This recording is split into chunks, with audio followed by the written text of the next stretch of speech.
Assalamualaikum warahmatullahi wabarakatuh. Alhamdulillah wassalatu wassalamu ala Rasulillah Sayyidina Muhammad ibn Abdillah wa ala alihi wa ashabihi wa man tabi'ahu wa nasarahu wa wala la hawla wa la quwwata illa billah. Asyhadu an la ilaha illallah wahdahu la syarika lah wa asyhadu anna sayyidina Muhammadan abduhu wa rasuluhu la nabiyya ba'dah. Allahumma shalli wa sallim wa barik ala sayyidina Muhammad wa ala alihi wa sahbihi ajma'in. Rabbi yasir wa la tu'asir, Rabbi tammim bil khair, Rabbi syrah li sadri wa yassir li amri wa hlul 'uqdatam min lisani yafqahu qawli. Qalu subhanaka la ilma lana illa ma 'allamtana innaka antal alimul hakim. Shadaqallahul azim. Ma'asyiral muslimin wal muslimat, duyufur rahman yang saya hormati dan saya muliakan, dan mudah-mudahan selalu dimuliakan oleh Allah Subhanahu wa taala. Wabil khusus yang sama-sama kita hormati Ustaz Haji Arif Rahman dan juga Ibu Hajah Ita Puspitawati, dan juga guru kita yang baru saja menyampaikan materi Ustaz Haji Ubaidillah, dan seluruh staf Wahana At-Taqwa As-Salam yang pada kesempatan pagi hari ini, siang hari ini, kita masih diberikan banyak nikmat oleh Allah Subhanahu wa taala. A'zamun nikmati ba'dal imani wal islam nikmatul ukhuwah. Nikmat terbesar setelah iman dan Islam adalah nikmat persaudaraan. Alhamdulillah, pada kesempatan pagi hari ini kita masih diberikan nikmat persaudaraan sehingga kita masih bisa hadir kumpul untuk sama-sama belajar ya manasik umroh, yang mudah-mudahan nanti pelaksanaan umroh kita tanggal 15 dan 16 diberikan kemudahan kelancaran oleh Allah Subhanahu wa taala. Salawat teriring salam selalu tercurah limpahkan kepada baginda Nabi besar Muhammad sallallahu alaihi wasallam, kepada para keluarga dan sahabatnya. Mudah-mudahan kita semuanya senantiasa istiqomah menjalankan syariat-syariatnya sehingga kelak nanti di yaumil qiyamah kita mendapatkan syafaatnya. Amin ya rabbal alamin. Singkat saja karena udah mau zuhur ya. Kayaknya ini perut udah perih-perih dikit Pak. Gitu. Jadi saya nambahin saja sedikit. Nah, ini berkenaan dengan pelaksanaan ibadah umroh kita yang nanti grup tanggal 15 insya Allah dengan saya. Gitu. Ini bukan berarti saya paling bisa ya, bukan gitu ya. Ya alhamdulillah juga ada pengalaman juga. Ya, kebetulan memang saya biasa, belum pernah saya umroh dengan travel lain. Ya selalu ya umroh bersama dengan Wahana, bahkan kemarin hajian juga bareng dengan Wahana. Alhamdulillah. Sedikit saja sebelum masuk waktu zuhur ya, tadi disuruh menyampaikan materi tentang hikmah daripada umroh gitu. Saya mau cerita saja dah, lebih enak ya. Kadang-kadang kita bukan hanya anak kecil saja, kadang-kadang orang dewasa pun lebih tertarik untuk diceritakan gitu. Ada cerita. Nah ini ceritanya sahabat Nabi Sayyidina Umar dan Rasulullah SAW. Ya, kita tahu ya Sayyidina Umar itu kan sahabat Nabi yang sangat luar biasa ya. Dalam riwayat Sayyidina Umar itu adalah sahabat Nabi yang kalau jalan berpapasan, setan bertemu dengan Sayyidina Umar, setan tuh kabur, cari jalan lain. Jadi setan kalau ketemu Sayyidina Umar di jalanan itu setan kabur. Kalau kita jalan ketemu setan, yang kabur siapa? Kita. Bahkan belum ketemu setan baru apa? Suaranya doang srek gitu. Padahal itu tikus, itu kita udah lari. Kalau Sayyidina Umar, setan yang kabur. Karena apa? Luar biasanya Sayyidina Umar itu punya hati keteguhan iman yang luar biasa. Nah satu hari Pak, Sayyidina Umar itu minta izin kepada Rasulullah SAW untuk menunaikan ibadah umroh. Karena ketika itu ya sahabat Nabi ya dengan yang lainnya sudah hijrah ke Madinah. Udah lagi di Madinah, ternyata Sayyidina Umar minta izin kepada Rasulullah untuk melaksanakan ibadah umroh. Ya, ini diizinkan sama Nabi. Nabi ketika itu nggak ikut. Ya.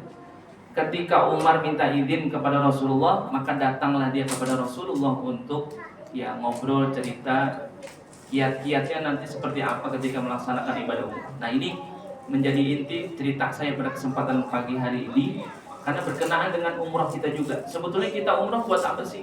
Ya. selain daripada melaksanakan ibadah, ada hikmah yang luar biasa dari umroh kita.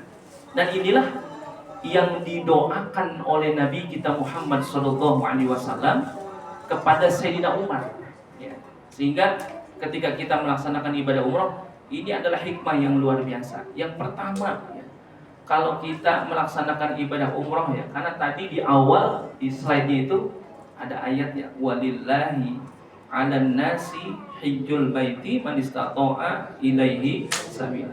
Atau di awal tadi wa atimul hajja wal umrata lillah. Ya. Jadi kita sempurnakan haji dan umrah kita karena siapa? Karena Allah. Bukan karena yang lain. Tadi Ustaz Haji Baidillah juga sudah menyampaikan bahwasanya kuatkan niat kita, pelaksanaan umrah ini adalah dalam rangka kita ibadah kepada Allah Subhanahu wa taala, bukan yang lain.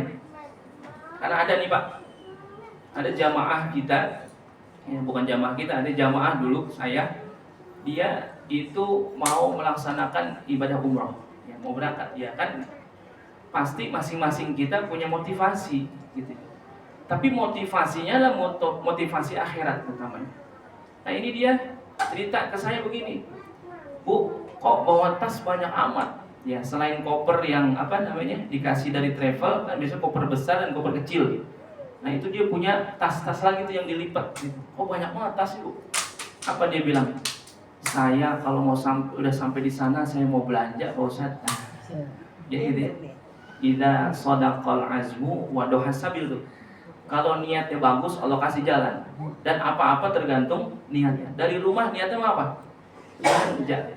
Sampai di sono saya lihat nggak ada lagi yang dia lakukan kecuali apa? Belanja. Menghabiskan rela sebanyak-banyaknya. Ketika mau pulang susah, repot. Karena apa? Terlalu banyak belanjaan. Akhirnya apa? Dikirim pakai kargo ke Indonesia. Orangnya duluan, barangnya belakangan. Apa? Karena emang niatnya pengen belanja. Motivasinya masing-masing ada. Tapi dalam rangka melaksanakan ibadah umroh, jangan lupa motivasi kita adalah niat untuk beribadah kepada Allah Subhanahu wa taala, meningkatkan kualitas ketakwaan kita kepada Allah Subhanahu wa taala. Karena inilah yang didoakan oleh Nabi kita Muhammad sallallahu alaihi wasallam ketika apa?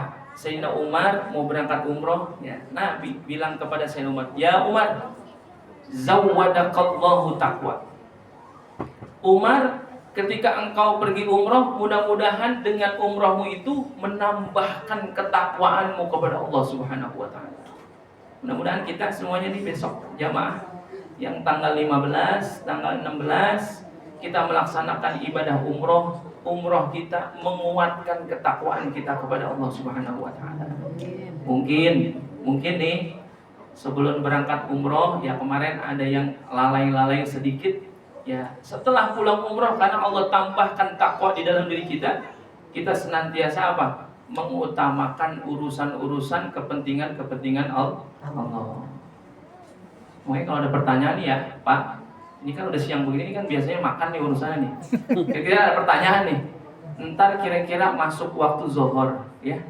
Lalu kita disuruh makan. Ini makan dulu apa sholat dulu? Sholat dulu. Nah, lalu ada begini, jawabannya begini Pak. Daripada lagi sholat mikirin makan, lebih baik lagi makan mikirin sholat. Sekarang pertanyaan saya, ada nggak orang lagi makan mikirin sholat? Nggak ada. Yang ada lagi makan mikirin nambah. Kalau Sayyidina Ali dulu Pak, Sayyidina Ali itu pernah Sayyidina Ali ketika apa? Masuk waktu sholat, Sayyidina Ali minta izin kepada Rasulullah. Ya Rasul, saya boleh nggak makan dulu? Kata Nabi, diizinkan tuh Sayyidina Ali untuk makan dulu.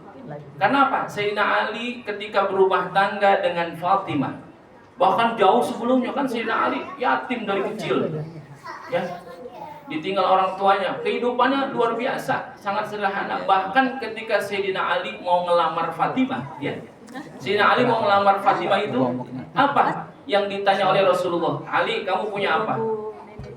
Kata Sayyidina Ali, aku hanya punya 3 harta ya Rasul. Yang pertama pedang, yang kedua unta, yang ketiga baju zirah untuk perang.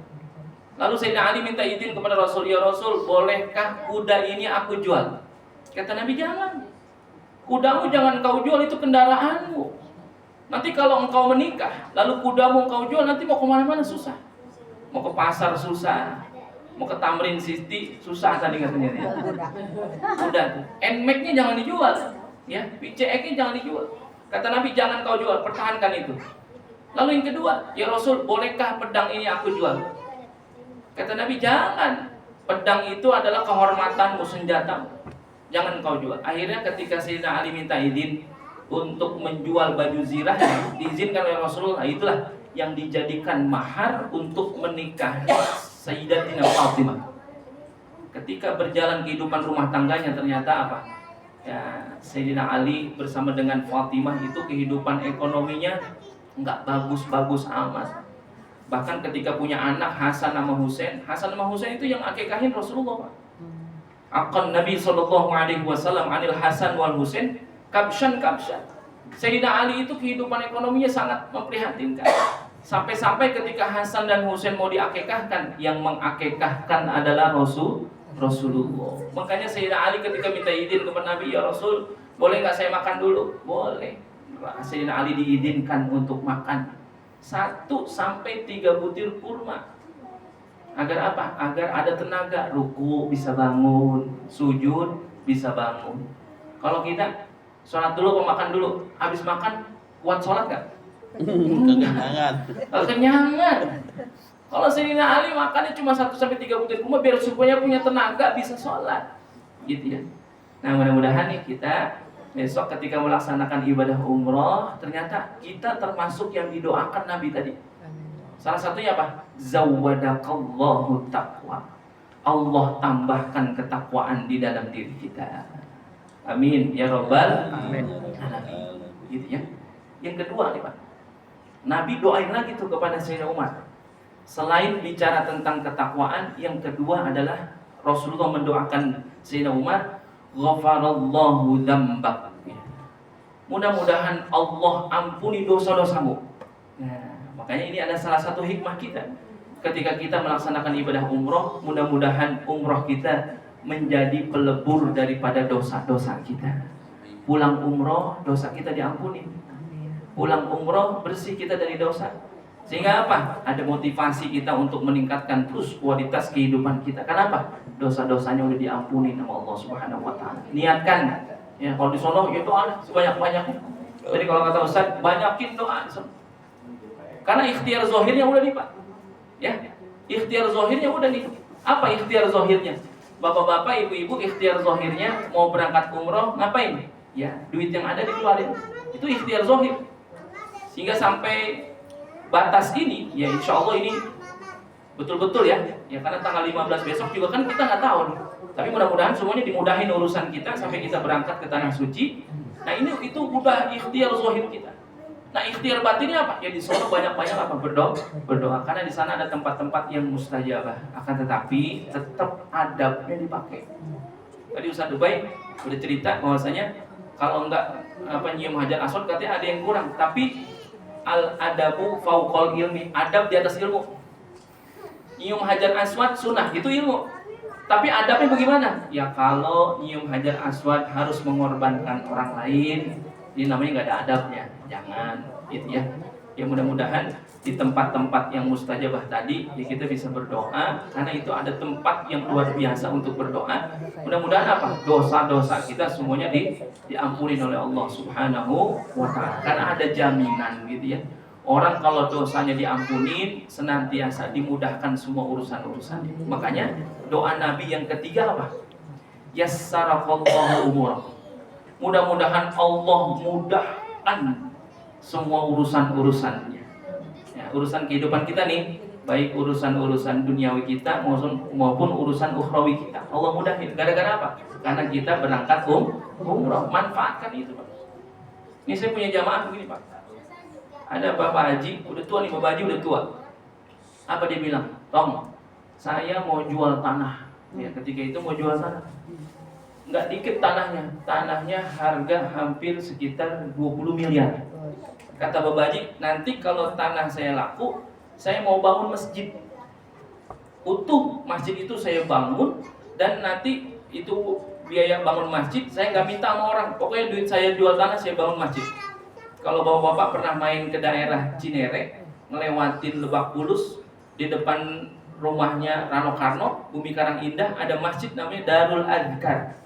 Itu yang bangun namanya Haji Murtani, orang Betawi. Bangun masjid kagak dibantuin, itu masjid gedenya luar biasa.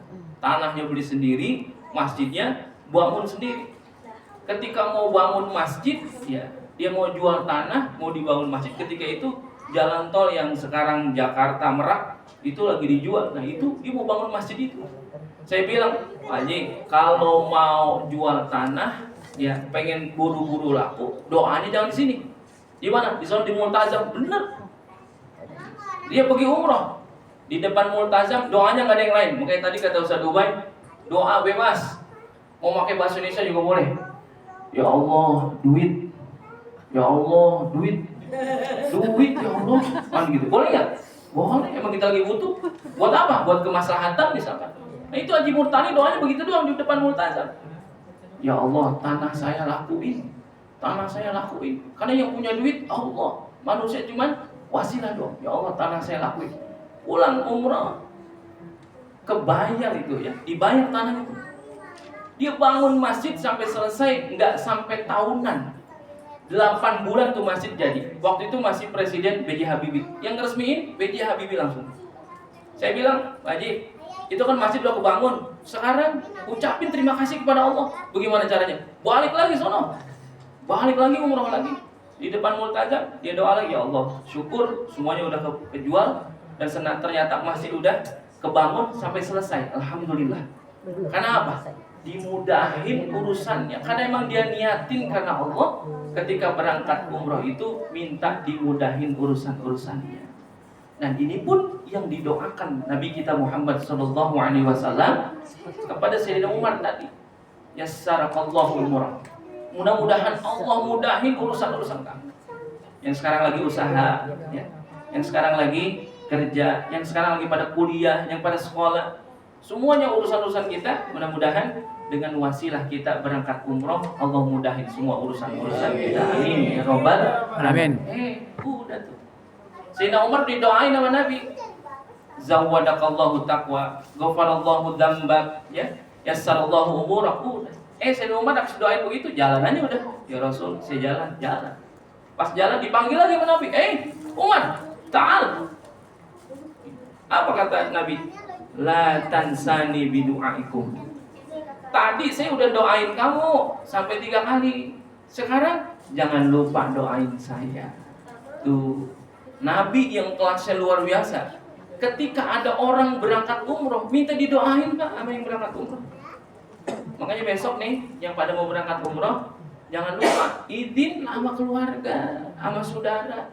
Ada orang umroh, saya nggak mau tahu orang tahu, saya mau ngumpet-ngumpet aja, jangan Pak. Ada kesunahan orang kalau mau pergi jauh itu ngapain? Ngabarin minimal.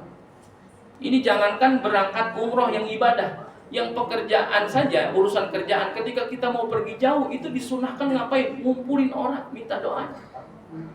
Nabi saja yang levelnya Sayyidul Anbiya wal Mursalin, ketika ada orang yang berangkat umroh, Nabi nitip doa tuh. Ya Umar, la tansani bidu'aikum. Jangan lupakan saya di dalam doamu.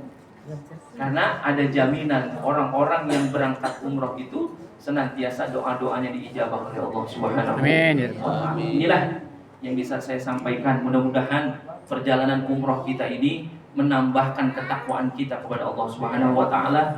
Allah ampuni dosa-dosa kita dan Allah senantiasa mudahin segala urusan-urusan kita dan senantiasa kita menjadi pribadi-pribadi yang lebih baik lagi. Amin ya rabbal alamin. Mudah-mudahan senantiasa sehat, panjang umur, dimurahkan rezeki kita oleh Allah Subhanahu wa taala.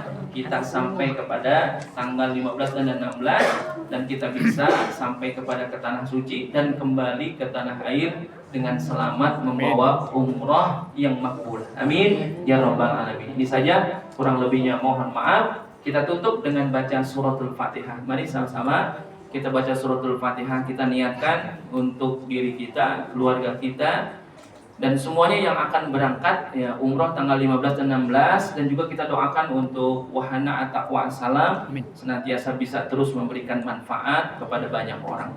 Al-Fatihah biniyatil qabul wa tamami kulli surin wa ma'mul وصلاح الشأن ظاهرا وباطنا وبأن الله يفتح علينا فتوح العارفين ويفقهنا في الدين ويرزقنا كمال الإخلاص واليقين ثم إلى حضرتي على جميع أستاذنا ومشايخنا ولوالدينا ولجميع المؤمنين والمؤمنات والمسلمين والمسلمات وإلى حضرة النبي محمد مصطفى رسول الله صلى الله عليه وسلم. الفاتحة. أعوذ بالله من الشيطان الرجيم. بسم الله الرحمن الرحيم. الحمد لله رب العالمين الرحمن الرحيم مالك يوم الدين إياك نعبد وإياك نستعين اهدنا الصراط المستقيم صراط الذين أنعمت عليهم غير المغضوب عليهم ولا الضالين آمين. استغفر الله العظيم استغفر الله العظيم استغفر الله العظيم. بسم الله الرحمن الرحيم. الحمد لله رب العالمين. اللهم صل على سيدنا محمد وعلى آل سيدنا محمد. اللهم افتح علينا فتوح العارفين وفقهنا في الدين واجعلنا من العلماء العاملين والأغنياء المتصدقين والعدوان إلى الظالمين برحمتك يا أرحم الراحمين. اللهم إنا نسألك علما نافعا وعملا صالحا ورزقا حلالا وخيرا كثيرا برحمتك يا أرحم الراحمين. اللهم أغننا بالعلم وزينا بالحلم وأكرمنا بالتقوى وجملنا بالعافية. اللهم انصرنا فإنك خير الناصرين وارزقنا فإنك خير الرازقين واحفظ لنا فإنك خير الحافظين. اللهم بارك لنا في رجب وشعبان وبلغنا رمضان. اللهم بارك لنا في رجب وشعبان وبلغنا رمضان. اللهم بارك لنا في رجب وشعبان وبلغنا رمضان. ربنا آتنا في الدنيا حسنة وفي الآخرة حسنة وقنا عذاب النار. صلى الله على سيدنا محمد وعلى آله وصحبه أجمعين walhamdulillahi rabbil alamin. Untuk pertanyaan tadi yang tanggal 15 ya, apakah kita akan ambil mikot di pesawat atau di Jeddah? Ini memang ya fatwa Majelis Ulama Indonesia juga bicara tentang di Jeddah juga bisa. Cuma ya beberapa kesempatan yang lalu Ustaz Haji Arif ya mengapa mengambil alternatif untuk mengambil mikot di pesawat, karena ya kadang-kadang nih apalagi dalam keadaan yang high season ya, di Jeddah itu kita nggak lama, khawatir kita pakai kain ihram ya, ada kesempatan untuk pakai kain ihram itu hanya sedikit waktunya gitu. Nah sekarang begini, kalau mau kita niat ihramnya nanti di Jeddah, tetap kita pakai kain ihramnya dari sini. Tapi kita niatnya di sana. Begitu, gimana kita sepakati ya? Bisa ya. Jadi kita pakai kain ihram yang laki-laki ya, pakai bawahannya aja, atasnya masih pakai baju. Nanti ketika turun di Jeddah kan masih bisa dibuka. Gitu ya, Insya Allah begitu ya, kita sepakati saja ya. Insya Allah nanti kalau ada apa-apa juga kan udah dibuat grupnya dan gitu, nanti kita sharing. Tapi memang dari awal sekarang kita sepakati saja. Nanti dari bandara ya, yang jamaah laki-laki pakai kain ihram bagian bawahnya saja. Adapun dalamannya masih pakai nggak? Pakai aja nggak apa. Takut dingin di pesawat, bisa kisut. Aduh ya. Nanti sekarang aja udah kisut kan begitu. Apanya itu? Ya? Apanya? Apanya? Bapak mau ditegesin? Pasti harus dijelasin. Kalau udah bicarakan itu pasti. Ya Pak, mudah-mudahan ada manfaatnya. Kurang lebihnya mohon maaf. Wallahul muwaffiq ila aqwamit thoriq. Assalamualaikum warahmatullahi wabarakatuh. Waalaikumsalam. Assalamualaikum warahmatullahi wabarakatuh. Terima kasih kepada Al-Qur'an Ustaz Ahli Sodik yang telah menyampaikan materi. Baiklah Bapak Ibu semuanya, telah berakhirlah kita pada kegiatan pagi hari ini. Semoga apa yang telah kita dengar, apa yang telah kita simak, materi demi materi, penyampaian dapat kita pahami dan kita amalkan. Informasi untuk Bapak semuanya, setelah ini nanti ada makan siang di lantai 1, dan bagi yang ingin melaksanakan sholat zuhur ada musola di lantai 2, di sebelah sudut di lantai 4. Baiklah Bapak Ibu semuanya, kita akhiri acara pada pagi siang hari ini dan baca alhamdulillah. Sekian dari saya, kurang lebih yang mohon maaf. Aku langsung syukran. Wassalamualaikum warahmatullahi taala wabarakatuh. Waalaikumsalam warahmatullahi wabarakatuh.